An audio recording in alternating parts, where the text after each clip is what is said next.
Hello दोस्तों, नमस्कार। मैं हूं आनंद कुमार और आप देख रहे हैं एमबीजे इंस्टीट्यूट। दोस्तों, आज के इस वीडियो में मैं आपके साथ बात करने वाले हूं उत्तर प्रदेश पुलिस कांस्टेबल भर्ती 2018 की परीक्षा के बारे में, जो कि आपकी परीक्षा ये 27 जनवरी 2019 द्वितीय पाली में हुई थी। और इस पाली में जो कि हिंदी के प्रश्न पूछे गए थे, उन प्रश्नों के बारे में आपके साथ चर्चा करेंगे।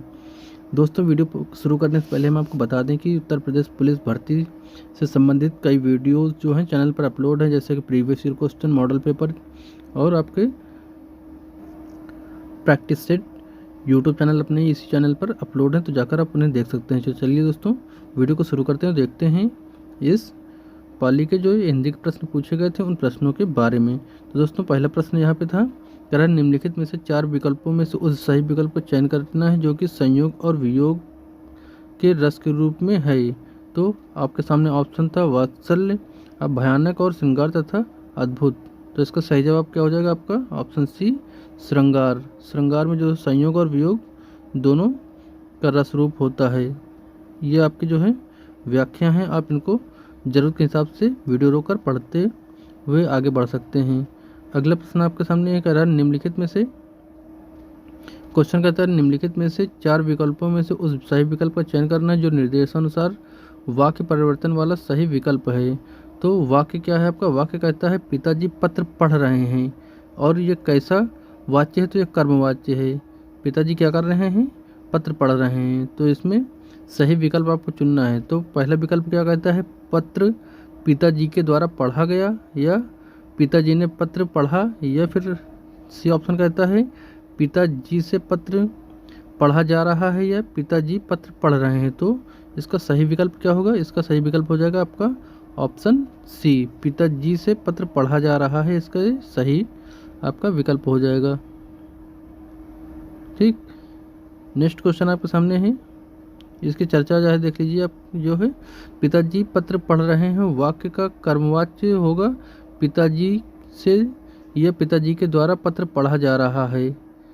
क्रिया का वह रूपांतरित जिससे वाक्य में कर्म की प्रधानता का बोध होता है, कर्मवाच्य कहलाता है। अगला प्रश्न आपके सामने है, कह रहा है कि योजन चिन्ह का सही उदाहरण कौन सा है? तो पहला विकल्प आपके सामने है शिवाजी और शिवेश भाई बहन हैं।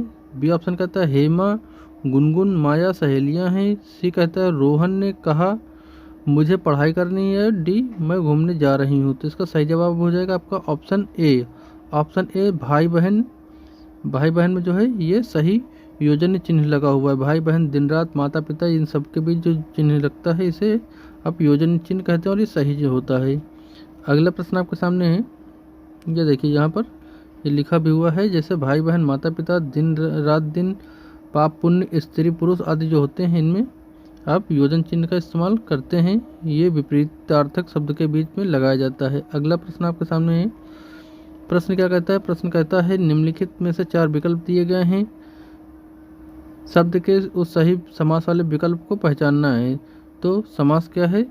सप्त सिंधु। सप्त सिंधु यहाँ पे शब्द दे रखा है, तो सप्त सिंधु का समास वाला सही विकल्प क्या होगा? 7 सिंधुओं का समूह, 7 सिंधुओं का समूह, या 7 सिंधुओं का समूह, या फिर 7 नदियों का समूह। तो इसका सही जवाब क्या हो जाएगा? इसका सही जवाब हो जाएगा आपका ऑप्शन सी, 7 सिंधुओं का समूह। सप्त सिंधु का मतलब होता है 7 सिंधुओं का समूह। आपका ऑप्शन सी सही जवाब हो जाएगा। अगला प्रश्न आपके सामने है, कह रहा है कि निम्नलिखित में से 4 विकल्प दिए गए हैं, जिनमें से उस विकल्प का चयन करना है जो दिए गए शब्द वाक्य का सबसे अच्छा एक शब्द विकल्प है। तो सब जो आपका वाक्य क्या दे रहा है? उपकार को मानने वाला। उपकार को मानने वालों को क्या कहते हैं? क्या आप कृतज्ञ कहते हैं उसे, या फिर कृतज्ञ कहते हैं, या फिर परोपकारी कहते हैं, फिर धर्मज्ञ कहते हैं? तो उपकार को मानने वालों को क्या कहेंगे आप? उसे कहेंगे कृतज्ञ। उपकार को मानने वालों को क्या कहते हैं? कृतज्ञ कहते हैं। ठीक, नेक्स्ट क्वेश्चन आपके सामने है, कह रहा है कि निम्नलिखित में से 4 विकल्प दिए गए हैं, जिसमें से एक शब्द जो है दिए गए एकार्थी शब्द का अर्थ है, उसे चुनना है। तो शब्द क्या है आपका? कनक। कनक का जो है, कनक का अर्थ क्या होगा? क्या आपका सोना होता है, चांदी होता है, चावल होता है, फिर कंगन होता है? तो कनक के दो अर्थ होते हैं, यहाँ पे जो दे रखा है वो सोना दे रखा है। अगर जो धतूरा भी देता तो वो भी सही होता। अगर मान लो यहाँ सोना ना होता, धतूरा होता, तो आपका धतूरा सही होता, लेकिन यहाँ पे सोना दे रखा है, इसलिए ऑप्शन ए आपका सही जवाब हो जाएगा। अगला प्रश्न आपके सामने है, कह रहा है कि निम्नलिखित में से 4 विकल्प दिए गए हैं, रेखांकित पद के उचित कारक को पहचानिए। तो आपका जो है शब्द क्या कहता है, आपका ये कहता है कि बोतल में दूध बचा हुआ है। आपका वाक्य है बोतल में दूध बचा हुआ है, तो इसमें उचित कारक को पहचानना है। तो ये क्या संबोधक कारक है, या फिर अधिकरण कारक है, या फिर संबंध कारक है, या फिर कर्म कारक है। तो इसका सही जवाब क्या हो जाएगा आपका, इसका सही जवाब है अधिकरण कारक।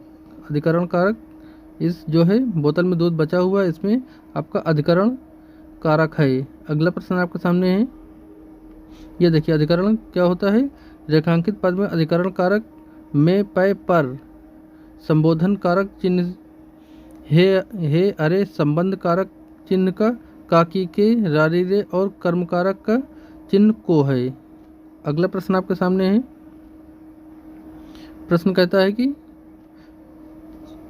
सब बस 5 मिनट में, तो इसमें क्या होगा, इसमें जो है सही क्रिया रूप का विकल्प चुनना है। तो इसमें आगे क्या होगा, मैं आ गई, या फिर मैं आएगी, या फिर मैं आ गई, मैं आके गई, या फिर आपका होगा मैं आके चली गई। तो इसका सही जवाब हो जाएगा आपका स्कूल बस 5 मिनट में आएगी।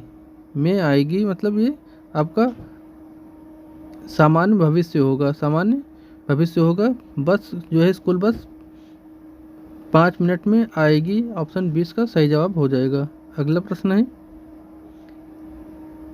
प्रश्न कहता है कि निम्नलिखित वाक्यांश के संरचना के आधार पर उसके भेद बताइए। तो आपका जो है आपका ये क्या कहता है वाक्य, रवि दीवार रंगने वाला है। रवि दीवार रंगने वाला है, इसका जो है सही जवाब क्या हो जाएगा आपका, ये क्या करना है इसमें करना है कि वाक्य के संरचना के आधार पर भेद बताना है। तो रवि दीवार रंगने वाला है, वाक्य में क्या होगा, क्या कृतक क्रिया होगी, या फिर नाम धातु होगी, या फिर पूर्वकालिक क्रिया होगी, या फिर संयुक्त क्रिया होगी। तो इसका सही जवाब क्या हो जाएगा आपका, ये हो जाएगा नाम धातु क्रिया। रवि दीवार रंगने वाला है, इसमें क्या है, नाम धातु क्रिया है। नाम धातु क्रिया क्या होती है, जब संज्ञा विशेषण अर्थात नाम पद शब्दों के अंत में प्रत्यय जोड़ने पर किसी क्रिया का निर्माण होता है, तब वह नाम धातु क्रिया होती है। अगला प्रश्न आपके सामने करा, निम्नलिखित में से 4 विकल्प दिए गए हैं, उस विकल्प को चुनना है जो कि शब्द का स्त्रीलिंग वाला विकल्प हो। तो स्त्रीलिंग वाला विकल्प कौन सा होगा, ये आपका बताना है। हंस का जो है, हंस का जो सही स्त्रीलिंग है वो क्या हो गया, क्या हंसनी हो गया, या फिर हंसिनी होगा, या फिर हंसी होगा, या फिर हंसिया होगा। तो इसका सही जवाब क्या हो जाएगा आपका, ये हो जाएगा आपका हंसिनी। हंसिनी मतलब ऑप्शन ए सही जवाब हो जाएगा। हंस का स्त्रीलिंग क्या हो जाएगा आपका, हंसिनी हो जाएगा। अगला प्रश्न आपके सामने है, कह रहा है निम्नलिखित में से 4 विकल्प दिए गए हैं, दिए गए शब्द का सही पुल्लिंग चुनना है। क्या आपकी किस बार कौन सा चुनना है, सही पुल्लिंग चुनना है, सही आपका पुल्लिंग शब्द चुनना है। अब शब्द क्या है, कुम्हार। तो कुम्हार का जो है पुल्लिंग क्या होगा, क्या कुम्हारी होगा, या फिर आपका कुम्भारिन होगा, या फिर कौमहिन होगा, या फिर कुम्भरइन होगा। तो इसमें आपका पुल्लिंग चुनना है इस बार। तो पुल्लिंग कौन सा हो जाएगा आपका, कुम्भारिन हो जाएगा। आपका ऑप्शन बी हो जाएगा आपका कुम्भारिन। कुम्हार का पुल्लिंग हो जाएगा कुम्भारिन।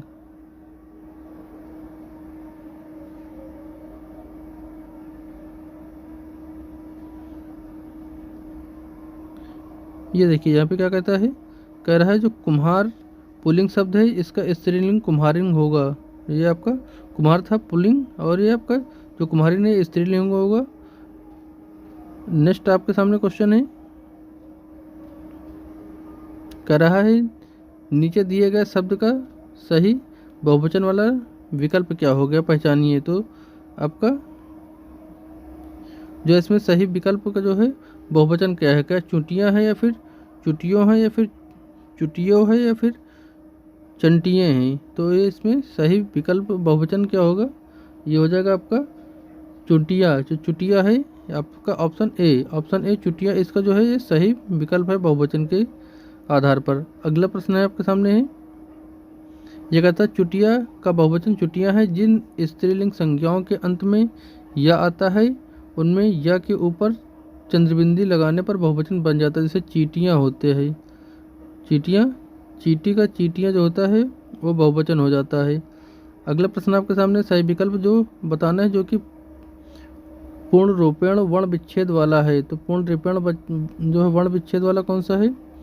ऑप्शन ए आपका कहता है परी प्लस पा धन रण, या फिर आपका का धन री धन पा धन आ धन रणा, या फिर आपका कहता है का धन ऋषि धन पा धन आ धन ड़ा धन आ, या फिर ये का के साथ हलंत फिर री फिर पी में हलंत पा में हलंत और आ फिर धन ड़ा में हलंत फिर आ। तो इसमें पूर्ण रूप वर्ण विच्छेद वाला कौन सा जो है आपका कृपण है। कृपण का जो है संधि विच्छेद पूछा है पूर्ण रूप वर्ण विच्छेद के अनुसार पर, तो ये हो जाएगा आपका सबसे शुद्ध इसमें कौन सा होगा? ऑप्शन डी होगा। ऑप्शन डी पूरा इसमें खुली हुई संधि पूरी तरह से है आपका, खुली हुई पूरी ये शुद्ध संधि है आपका। जो कृपण है कृपण का संधि आपका इस प्रकार से सही हो जाएगा। अगला प्रश्न आपके सामने है, कह रहा है निम्न चार विकल्प में से शुद्ध वर्तनी वाला शब्द पहचानना है। निम्न विकल्पों में से शुद्ध वर्तनी वाला शब्द पहचानना है, तो कृष्णा जो है आपका ये वाला सही होता है। कृष्णा ये वाला जो है वही सही होता है। अगला प्रश्न आपके सामने है, कह रहा है कि निम्नलिखित में से चार विकल्प दिए गए उस विकल्प का चयन करना है जो कि दिए गए वाक्य में विशेषण शब्द की विशेषता प्रकट करता है। अब वाक्य क्या है? कहता है इस जो है पर्वतमाला में बहुत ऊंचे ऊंचे पहाड़ हैं, तो इसमें विशेषण क्या है? विशेषण क्या क्या इस या फिर बहुत या फिर ऊंचे ऊंचे या फिर पहाड़, तो इसमें विशेषण क्या है? तो इसमें हो जाएगा आपका बहुत। विशेष क्या है? ऊंचे ऊंचे हो जाएगा। अगर विशेष इसमें पूछता आपसे तो हो जाता है ऊंचे ऊंचे विशेष, लेकिन इसमें पूछा क्या है? विशेषण। तो विशेषण क्या होता है? जो विशेष की भी विशेषता बताए उसे कहते हैं विशेषण, तो हो जाएगा आपका बहुत। ये जो विशेषता से पहले आई उसे विशेषण कहते हैं। तो आपका यहाँ पर ऊंचे ऊंचे से पहले आया बहुत, इसलिए आपका विशेषण हो जाएगा आपका बहुत। अगला प्रश्न आपके सामने है, कह रहा है निम्नलिखित में से चार विकल्प दिए गए हैं उस विकल्प को पहचानना या चयन करना है जो दिए गए वाक्य का सही विकल्प है। अब इसमें कहता है सर्वनाम का शाब्दिक अर्थ क्या होता है? तो सर्वनाम का शाब्दिक अर्थ क्या होता है? क्या सबका नाम, अपना नाम, दूसरों का नाम या संबंध का नाम? तो इसका सही विकल्प क्या हो जाएगा? इसमें हो जाएगा आपका सबका नाम। सर्वनाम का शाब्दिक अर्थ क्या होता है? होता है सबका नाम। अगला प्रश्न आपके सामने कह रहा है इनमें से क्वेश्चन कहता है कि इनमें से कौन सी गजानन माधव मुक्तिबोध जी की द्वारा लिखी हुई रचना है? क्या अंधा युग है, चांद का मुंह टेढ़ा है, या फिर भूखी भूखी खाक धूल, या फिर नए इतिहासकार का सौंदर्य शास्त्र? तो आपका जो है गजानन माधव मुक्तिबोध इनकी रचना पूछा है कौन सी है? तो इनकी रचना दोस्तों होगी आपका अंधा युग। ये गजानन मुक्तिबोध का जो रचना है यह है अंधा युग। अगला प्रश्न आपके सामने है, और भी इनकी देखिए रचनाएं कौन कौन सी हैं। गजानन मुक्तिबोध की कविता संग्रह है चांद का मुंह टेढ़ा, भूखी भूरी भूरी खाल धूल, या आपका सॉरी इसमें पूछा था कौन सी नहीं है, इसमें पूछा था मुक्तिबोध की कौन सी रचना नहीं है, तो ये आपका अंधा युग इनकी नहीं थी। अंधा युग जो है इनकी नहीं थी, ये धर्मवीर भारती की है। जो अंधा युग है ये धर्मवीर भारती की रचना है। बाकी आपका ये जो तीनों हैं ये आपका गजानन मुक्तिबोध की हैं। अगला प्रश्न आपके सामने है, कह रहा है कि निम्नलिखित में से चार विकल्प दिए गए हैं उस विकल्प का चयन करना जो कि पृथ्वीराज रासो जो कि बताता है कि पृथ्वीराज रासो के लेखक कौन सी है। तो जो पृथ्वीराज रासो की रचना है चंद्रबरदाई। पृथ्वीराज रासो की रचना कौन सी है? तो ये है आपकी चंद्रबरदाई। पृथ्वीराज रासो की चंद्रबरदाई है। कल्हड़ और वाल्मीकि क्रमशः ये राज जो आपका कल्हड़ हैं इनकी राज चंद्रणी हैं, और आपका जो वाल्मीकि हैं इनकी आपकी रामायण है। अगला प्रश्न आपके सामने है,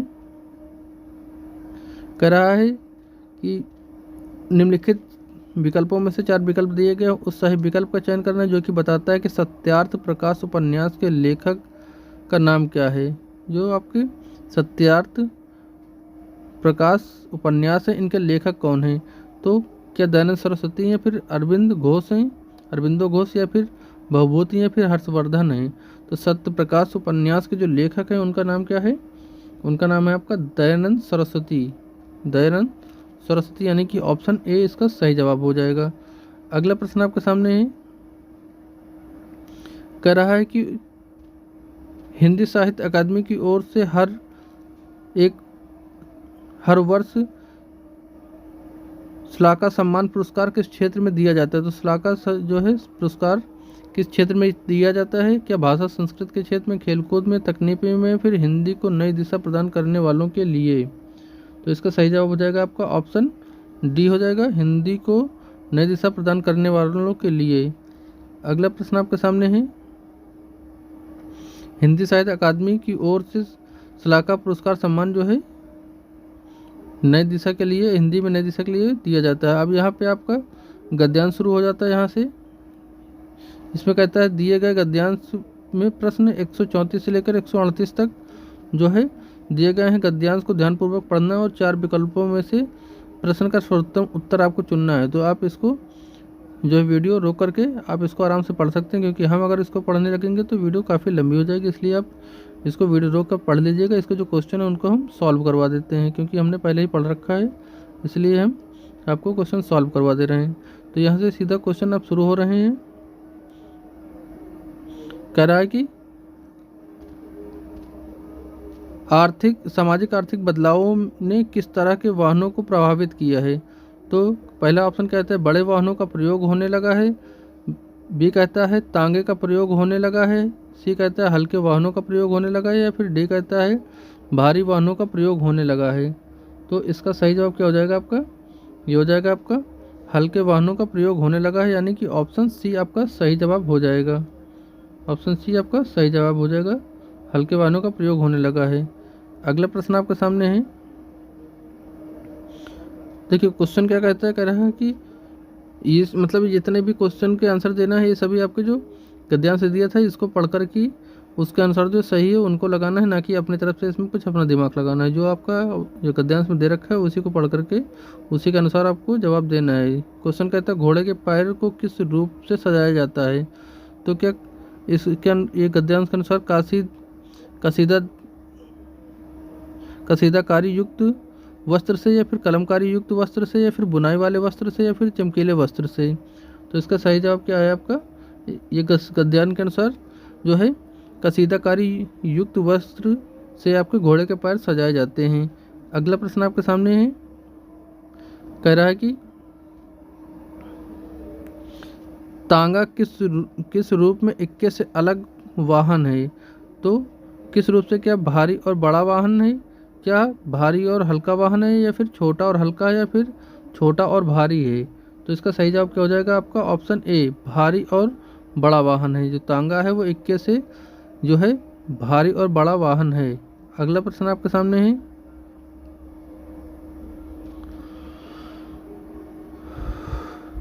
प्रश्न कहता है परिवहन के साधन का इस्तेमाल किसके अनुरूप किया जाता है? क्या आपका सामाजिक प्रतिष्ठा, या फिर पारिवारिक रहन सहन, या फिर आर्थिक स्थिति, या फिर आपका मूलभूत आवश्यकता? तो इसका सही जवाब क्या हो जाएगा आपका? सामाजिक प्रतिष्ठा। जो परिवहन के संसाधन का इस्तेमाल किसके अनुसार किया जाता है? तो ये होती है आपकी सामाजिक प्रतिष्ठा के अनुसार। अगला प्रश्न आपके सामने है, कह रहा तांगे और इक्के कितने प्रकार के होते हैं? जो तांगे और इक्के होते हैं ये पूछ रहा है कितने प्रकार के होते हैं? क्या आपके 4 प्रकार के होते हैं, या 2 प्रकार के, या फिर 3 प्रकार के, या फिर 5 प्रकार के? तो जो तांगे और इक्के होते हैं ये आपके मूलतः 3 प्रकार के होते हैं इस गद्यांश के अनुसार। अगला प्रश्न आपके सामने है, और कौन कौन से हैं आपके तांगे और इक्के के प्रकार? ये होते हैं बग्गी, फिटन और टमटम। अगला प्रश्न आपके सामने कह रहा निम्नलिखित में से 4 विकल्प दिए गए, उस सही विकल्प का चयन करना है। और बताना है जो कि गद्य में उचित अलंकार के रूप का सबसे अच्छा विकल्प है। तो आपका जो ये लाइन दे रखी है या फिर आपका ये वाक्य दे रखा है रघुपति राघव राजाराम, इसमें कौन सा अलंकार है ये पूछा है आपसे। तो क्या कह रहा है, अनुप्रास अलंकार है, फिर यमक अलंकार है, या फिर रूपक अलंकार, या फिर आपका उपमा अलंकार। तो इसमें कौन सा अलंकार हो जाएगा रघुपति राघव राजाराम में, ये हो जाएगा आपका अनुप्रास अलंकार। अनुप्रास अलंकार हो जाएगा इसमें। तो इसका सही जवाब हो जाएगा आपका रघुपति राघव राजाराम में अनुप्रास अलंकार, ऑप्शन ए। अगला प्रश्न आपके सामने है, करा निम्नलिखित में से 4 विकल्प दिए गए हैं, उस सही विकल्प का चयन करना है जो कि रेखांकित शब्दों का जो है सही अवयव के भेद के बारे में बता रहा है। तो सीता के आगे रमा खड़ी है, तो जो रेखांकित शब्द है उसका सही अवयव के भेद क्या है, क्या आपका जो है क्रिया विशेषण अवयव है, या फिर संबोधक अवयव है, या फिर समुच्चय बोधक अवयव है, या फिर विस्मय बोधक अवयव है। तो इसका सही जवाब क्या हो जाएगा आपका, इसका सही जवाब हो जाएगा आपका ऑप्शन बी, संबोधक अवयव, संबंध बोधक अवयव। ऑप्शन बी इसका सही जवाब हो जाएगा। सीता के आगे जो है रमा खड़ी है, तो के आगे जो है आपका संबंध बोधक है, दोनों नामों के बीच में संबंध बता रहा है। अगला प्रश्न आपके सामने, निम्नलिखित में से 4 विकल्प दिए गए हैं, उस सही विकल्प का चयन करना जो कि अशुद्ध वाक्य के शुद्ध रूप में सबसे अच्छा विकल्प है। तो कह रहा है कि सुबह घूमना अच्छा होता है, सुबह घूमना क्या होता है, अच्छा होता है। तो इसमें घूमना अच्छा है सुबह, या फिर घूमना सुबह है अच्छा, या फिर सुबह अच्छा है घूमना, या फिर सुबह घूमना अच्छा है। तो इसका सही जवाब क्या हो जाएगा आपका, अशुद्ध वाक्य के जो है इसका शुद्ध रूप हो जाएगा सुबह घूमना अच्छा है, घूमना सुबह अच्छा आपका जो है ये सेंटेंस दिया था जो है, और इसका सही विकल्प क्या हो जाएगा आपका सुबह घूमना अच्छा है। अगला प्रश्न आपके सामने, निम्नलिखित में से 4 विकल्प दिए गए हैं, उस सही विकल्प का चयन करना है जो कि बताता है कि नीचे दिए गए छंद के प्रत्येक चरण में कितनी मात्राएं होती हैं। आपका जो छंद है इसमें क्या कहते हैं, करते अभिषेक पदयो है बलिहारी इस वेश की, हे मातृभूमि तू सत्य ही सगुन मूर्त सर्वेश की। तो इसमें कह रहा है कि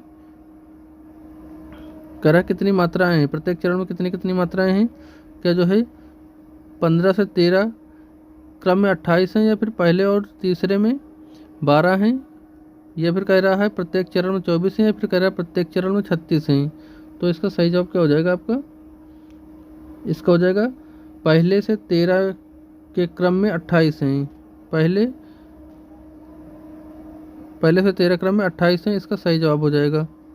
ठीक, ये कह रहा है प्रस्तुत जो है प्रस्तुत छंद की प्रथम और तृतीय पंक्ति विषम चरण में है जिसमें 15-15 मात्राएं हैं, और द्वितीय तथा चतुर्थ पंक्ति सम चरण है और इसमें 13-13 मात्राएं हैं। इस प्रकार आपके इस छंद में 15 से 13 के क्रम में 28 मात्राएं हैं। अगला प्रश्न आपके सामने है, प्रश्न क्या कहता है, प्रश्न का निम्नलिखित में से 4 विकल्प दिए गए हैं, उस विकल्प का चयन करना जो कि दिए गए मुहावरे का सही अर्थ बताता है। तो मुहावरा कौन सा है, अंक भरना। अंक भरने का सही अर्थ क्या हो गया, रो पड़ना, गले लगाना, या फिर बदल जाना, या फिर मूर्ख बनाना। तो अंक भरने का जो है सही अर्थ कौन सा दे रहा है, कौन सा ऑप्शन। तो इसका सही जवाब हो जाएगा आपका अंक देना, यानी कि गले लगाना। तो आपका option B is correct. Next question, अंक भरने मुहावरे का अर्थ होता है स्नेह से लिपटा लेना, यानी कि आपका गले लगाना हो जाएगा। अगला क्वेश्चन आपके सामने करा, निम्नलिखित में से 4 विकल्प दिए गए हैं, उस विकल्प को चुनना है जो कि आपका उपसर्ग से नहीं बना है, उपसर्ग से जो है नहीं बना उसे बताना है। तो क्या पुनर्जन्म, या फिर कुधर्म, या फिर आजीवन, या फिर दिखावा। तो इसका सही जवाब क्या हो जाएगा आपका दिखावा। ये आपका उपसर्ग से दिखावा जो है नहीं बना हुआ है, उपसर्ग दिखावे से नहीं बना हुआ है। पुनर्जन्म में पुनर उपसर्ग है, कुंधर्म में कु उपसर्ग है, और आजीवन में आ उपसर्ग है। अगला प्रश्न आपके सामने कह रहा है कि निम्नलिखित में से 4 विकल्प दिए गए हैं, उस विकल्प का चयन करना है जो कि प्रत्यय से बना हो। किससे बना हो, प्रत्यय से बना हो। तो क्या इंसान है, या फिर मदद है, या फिर जादूगर है, या फिर समझ है। तो जो आपका प्रत्यय से बना है वो है आपका जादूगर। प्रत्यय किससे बना है, प्रत्यय से कौन सा शब्द बना है इसमें, तो जादूगर बना हुआ है। अगला प्रश्न आपके सामने करा, निम्नलिखित में से 4 विकल्प दिए गए हैं, विपरीत अर्थ देने वाले को चुनना है। तो विपरीत अर्थ देने वाले को स्वार्थ क्या क्या होता है, स्वार्थ का होता है परमार्थ, स्वार्थ का होता है विपरीत अर्थ परमार्थ होता है, स्वार्थ का विपरीत क्या होता है, परमार्थ होता है। अगला क्वेश्चन आपके सामने है, कह रहा है अत्यधिक का संधि विच्छेद क्या होगा। अत्यधिक जो आपका है शब्द, ये आपका अत्यधिक शब्द रहा, इसका कह रहा है कि सब जो संधि विच्छेद है वो कौन सा है, कौन सा सही है। तो क्या आपका अ प्लस अत्यधिक होगा, या फिर अति प्लस अधिक होगा, या फिर अत प्लस अधिक होगा, या फिर अत प्लस अधिक होगा। ऑप्शन ए कहता है अ प्लस अत्यधिक, बी कहता है कि अति प्लस अधिक, सी कहता है अत्य प्लस अधिक, डी कहता है अत प्लस अधिक। तो इसका सही जवाब क्या हो जाएगा आपका, इसका सही जवाब हो जाएगा अति प्लस अधिक, ऑप्शन बी सही जवाब हो जाएगा। इसका जो आपका अत्यधिक है उसका हो जाएगा अति प्लस अधिक। अगला प्रश्न आपके सामने है, इसका आप विवरण पूरा देख लीजिएगा। 148 नंबर क्वेश्चन कहता है कि निम्नलिखित में से दिए गए 4 विकल्प में से उस विकल्प को चयन करना है जो कि पद का सबसे उचित समासिक युग्म पद है। तो आचार का समासिक युग्म पद क्या होगा, क्या इसमें हो जाएगा आपका खाने की वस्तु, या फिर विचार, या फिर चाल चलन, या फिर अनादर। तो आचार का जो है समासिक पदयुग्म क्या हो जाएगा आपका, ये इसमें हो जाएगा दोस्तों आपका सी, यानी कि चाल चलन। आचार का जो होता है आचार मतलब होता है आपका चाल चलन कैसा, पूछता है ना कि आप बच्चे या उस मनुष्य का आचार कैसा है तो उसका चाल चलन कैसा, ऐसा पूछता है। आचार पद का सबसे उचित जो समासिक युग्म पद होता है वो चाल चलन होता है। अगला प्रश्न आपके सामने 148 नंबर कह रहा है कि 4 विकल्प दिए गए, उस विकल्प का चयन करना है जो कि सही समान अर्थ वाला हो। क्या शब्द का सही समान अर्थ वाला हो। तो दुविधा का सही समान अर्थ कौन देता है, तो दुविधा का क्या होता है, क्या धर्म संकट होता है, या फिर यथातथ्य होता है, या फिर विस्तृत होता है, या फिर होनहार होता है। तो दुविधा का क्या होता है आपका, दुविधा का होता है दोस्तों धर्म संकट, दुविधा में फंसना मतलब धर्म संकट में फंसना, इसका सही जवाब हो जाएगा। अगला प्रश्न आज की वीडियो का लास्ट क्वेश्चन है दोस्तों, जो कि आपका 150 नंबर क्वेश्चन है। कारण निम्नलिखित में से 4 विकल्प दिए गए, उस विकल्प का चयन करना है जो कि सही समान अर्थ देता हो। तो सही समान अर्थ कौन सा शब्द देता है, पत्थर का। इसमें शब्द दे रखा है आपका पत्थर, तो इसका सही समान अर्थ कौन दे रहा है, क्या पाषाण दे रहा है, फिर गिरि दे रहा है, या फिर नभचर दे रहा है, या फिर निर्णय दे रहा है। तो इसका सही जवाब क्या हो जाएगा आपका हो जाएगा आपका पाषाण, पत्थर का हो जाएगा आपका पाषाण जो है पत्थर का सही ऑप्शन है। तो दोस्तों यह जानकारी आपको कैसी लगी, आप इस वीडियो के बारे में अपनी राय में नीचे कमेंट सेक्शन में लिखें। मिलते हैं नेक्स्ट जानकारी के साथ, तब तक के लिए जय हिंद।